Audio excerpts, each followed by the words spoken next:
So you know that kid in class who really, really wants the teacher to call on him so he can show everyone how smart he is? Have you ever been that kid? Yeah, me neither. Okay, fine. Yes, I was totally that kid. I've always been a pretty curious guy, love learning and getting to the bottom of things, and I especially love learning when things add up, like when the math works, when there are clear steps to follow or rules to remember, and I always thought I was a pretty good student.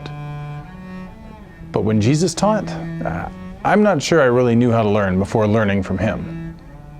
Like, one time, Jesus had been teaching us about forgiveness, laying down guidelines for keeping peace in the church, how to handle it when someone takes advantage of us. Jesus is big on forgiveness. Sometimes I think he talked more about forgiveness than love. Anyway, as he was teaching, I remembered some things I'd learned about the number 7 and sort of shot out this question, Master, should we forgive as many as 7 times?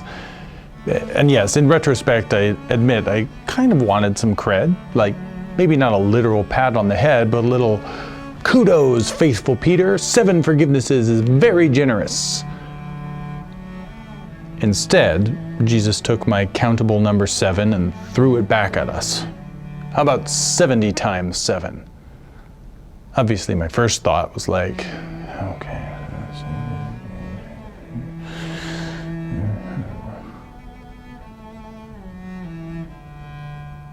Then I started thinking about whether it was per offense or per person, and then would you have to keep track on scrolls and what technically counts for each forgiveness? Like if I just say it, does that count versus do I have to have a specific prayer? Or I can't help it if I'm a literal sort of guy. Listen, you got to admit, it would be pretty nice if there were a workable formula for things like forgiveness.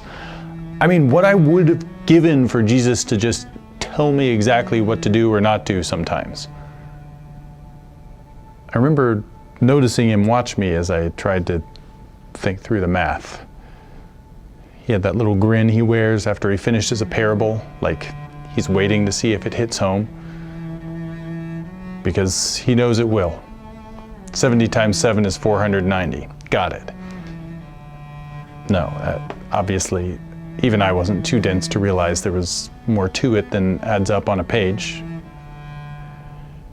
As he watched me sort of settle into his answer, watched me breathe deeply as I processed this challenge, but also comfort of grace on grace on grace, he managed to catch my eye. And wouldn't you know, he winked at me. Like I said, my best teacher.